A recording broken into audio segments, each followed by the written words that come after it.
Today we are going to be learning about the German language. There's a few reasons why I chose the German language. It is part of my nationality, which is kind of cool. Not only that, but I do have someone that I work close to. She speaks German. She's from Germany. Her name's Henny. We call her Henny. She's great. So I was able to learn a lot about German through her and the different ways that it's pretty much different than English. From me learning it and doing all that, I did discover that a lot of times L's or D's or anything like that are actually an R sound.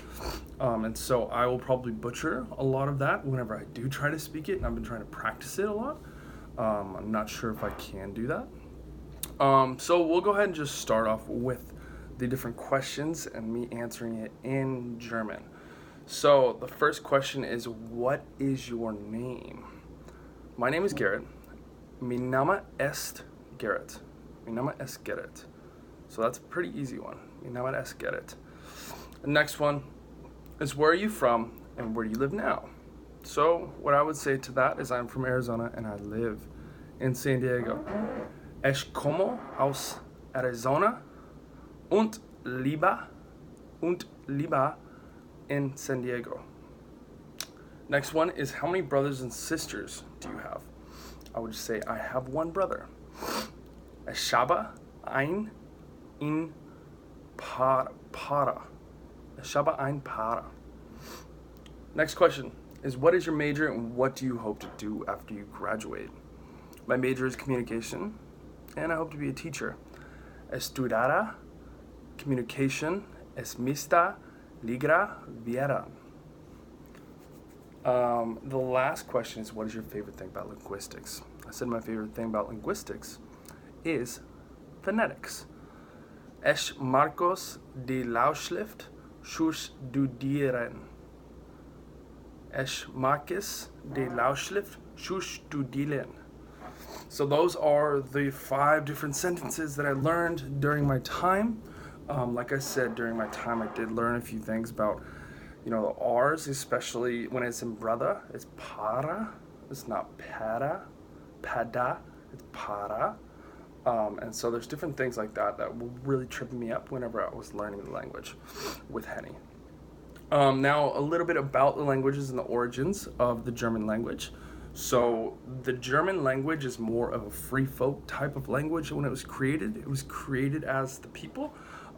Deutschland, which is also, I guess, a term for Germany. And Germany has a lot of different terms. Deutschland kind of means that it's a land of the people. And so the language back then, there was a lot of scientific and art languages such as French and Spanish and different things like that. And German was actually more of the language of the people. And so over time, naturally, the Roman Empire came in and started bringing more of that scientific type of language to it. And there was creating more patterns and more rules within the language. And then over time, the languages started to change. Now with the French coming in and then also the Welsh and stuff like that, it started to change. So more of the Anglo-Saxon kind of regime kind of came into the Germanic tribes and everything like that. And so it started to change the dialects of the German language. The original German language is actually going to be a lot different than the current German language that we hear now. There's different types of dialects within the German language. The German language, there's 2 types of dialects. There's a high and a low type of German. The High German actually started sometime in the 1100s, and it was kind of stopped. That was more of the old High German language. That German language started in the highlands, so in the mountainous areas, as well as in the southern part of Germany. Now, Low German was spoken by people in lowlands type of areas, as well as in the northern parts of Germany. Now, today's modern German language is made up of a little bit of the Old Saxon language, as well as it is made up of the Higher German language. The Old Middle High German language is what they call it. So that was after the 1100s. Fun fact is, actually the first book that was ever printed was actually printed in 1454, and it was a Bible that was printed. It was printed in the German language. Actually, cool thing is, Martin Luther, whenever he was spreading the gospel and everything like that in the 16th century, the language that he used was German, and it was a good way to be able to spread the gospel more throughout the European countries. Now, this European language of German is also kind of directly correlated with Dutch as well as English, so there's a lot of words derived from English. Actually, 60% of vocabulary is kind of similar to English and to German. And then German is a little bit different, so German does have a lot of compound words that go together. I cannot pronounce the compound words, but during my research, I was able to find different words that were 20, 30 plus characters in alphabet, and it was just a compound word like automotive insurance, automotive liability insurance is all one big word. So there's a lot of compound words that are in the German language. Now, the German language is spoken by 90 million people worldwide. It is the third most taught language in the entire world. And not only that, but it is a main language in Germany, it is a main language in Austria, and it is one of the 3 main languages in Switzerland. In German, the alphabet in the German alphabet is very similar to the English alphabet. It does have all 26 letters. It all has one little letter that's also kind of a B, but it's a little bit more curvy, so that's a different phonetic letter. As well as a lot of the letters, such as vowels, have these 2 little dots, as you've seen probably in a lot of the language, and those are also related to the phonetics and the way that you say words. Now, going to the phonetic languages, German is somewhat similar. The best way that has been, through my research that I've learned, to be able to learn the German language is to learn more about the phonetic languages of German. Consonants, there is 26 different sounds for 27 different sounds for consonants, and there's 17 different sounds for vowels. Now, they're somewhat similar to the English language. 20 of those consonants are the consonants that we use in the English language, and 7 of those vowels are vowels, phonetic vowels that we use in the English language. Now, just like I said before, whenever I was speaking with Henny, I was learning more about the German language, and the German language is very strict of a language. In the English language, we can mix around words and have word order kind of completely different in English language. English language is more of a left side type of language, whereas German is more of a right side, somewhat similar to Chinese or different Asian kind of dialects.